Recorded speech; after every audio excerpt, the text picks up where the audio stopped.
सर्वमंगल मांगल्ये शिवे सर्वार्थ साधिके शरण्ये त्र्यंबके गौरी नारायणी नमस्तुते।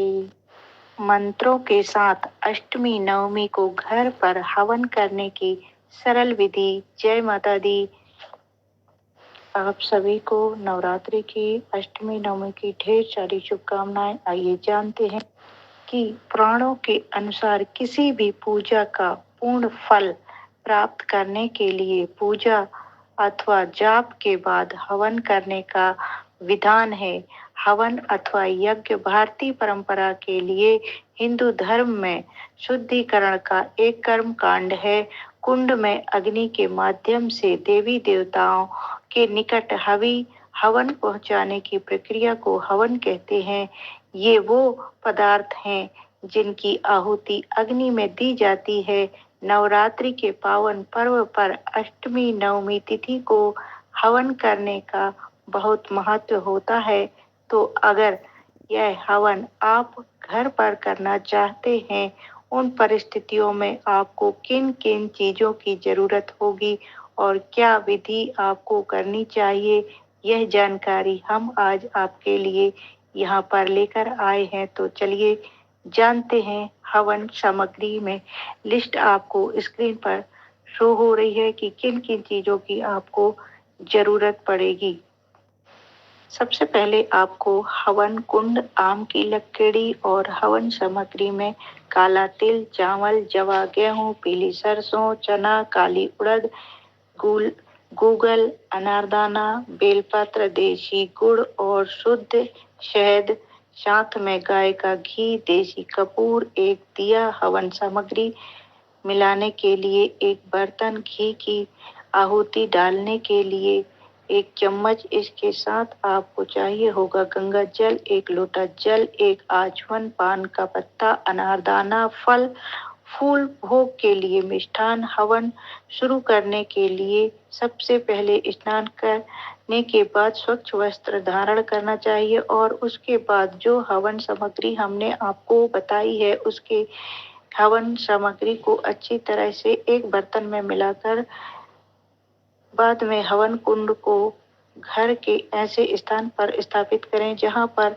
वहां बच्चों की बहुत पहुंच से दूर हो। कुंड का व्यवस्था ऐसी होनी चाहिए जिसमें जब आप हवन करते हैं उस समय आपका मुख पूर्व दिशा में हो या फिर उत्तर दिशा में हो। इसके पश्चात हवन शुरू कीजिए। हवन की शुरुआत में सबसे पहले निम्न मंत्रों को पढ़ते हुए 3 बार आपको आचमन करना है। ओम केशवाय नमः, ओम नारायणाय नमः, ओम माधवाय नमः। इसके बाद ओम ऋषिकेशवाय कहकर हाथ धो लेना चाहिए है और वहां पर हवन के लिए जो भी लोग उपस्थित हुए हैं सभी लोगों को तिलक करने के बाद सभी के हाथों में मौली बांध दीजिए। मौली बांधने के बाद दीपक का पूजन करना है। दीपक जला लीजिए और दीपक का पूजन करें। इस मंत्र से दीप का पूजन कीजिए। इस मंत्र से दीपो ज्योति परम ब्रह्म, दीपो ज्योति जनार्दना, दीपो हर तो तुम पवन, दीपो ज्योति नमस्तुते। तो इस मंत्र के साथ दीप का विधिवत पूजन कीजिए। इसके बाद गुरु मंत्र का स्मरण करना है। आपके गुरुदेव का पूजन करना है और गुरु रे ब्रह्मा गुरु रे विष्णु वाले मंत्र को स्मरण करना है। गणपति और माँ सरस्वती का स्मरण करने के पश्चात आपको कलश को अपने वहां स्थापित किया है। कलश का विधिवत पूजन करना है। कलश का पूजन करने के पश्चात हाथ में अक्षत और पुष्प लेकर आपको हवन का संकल्प करना है। हवन का संकल्प करने के बाद अग्नि स्थापित करनी है और इसके लिए आम की चौकोर लकड़ी लगाकर इसके कपूर डालकर जला देना है। उसके बाद इन मंत्रों से हवन आपको शुरू करना है। सबसे पहले घी की 5 आहुतियां डालनी है और मंत्र बोलना है। ओम गण गणपताय स्वाहा, ओम शिवाय स्वाहा, ओम ऐं ह्रीं क्लीं स्वाहा, सूर्याय स्वाहा, ओम अग्निदेवाय स्वाहा।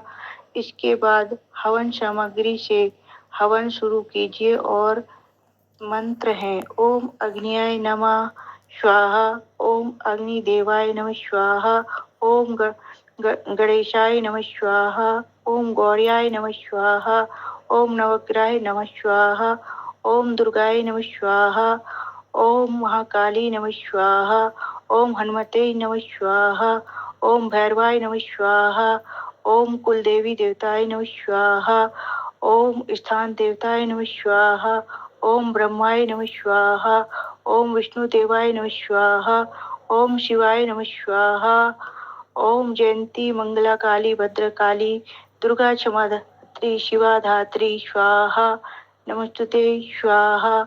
ओम ब्रह्मा मुरारी त्रिपुरारी कांतकारी भानु शशि शनि राहु केतु ग्रह सर्व ग्रह शांति स्वाहा।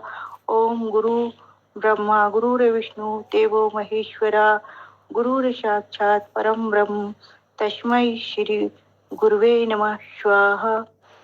ओम त्र्यंबकं यजामहे सुगंधि पुष्टिवर्धनम् उर्वारुकमिव वंदनाम् मृत्युर्मोक्षं मामृतं नमः स्वाहा। ओम सर्वश्रेष्ठ देवी नारायणी नमस्तुते।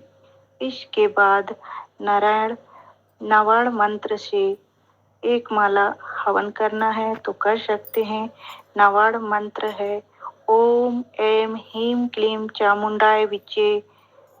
तो इस मंत्र से आप एक माला 108, 21, 11 जितनी चाहे उतनी आहुतियाँ डाल सकते हैं।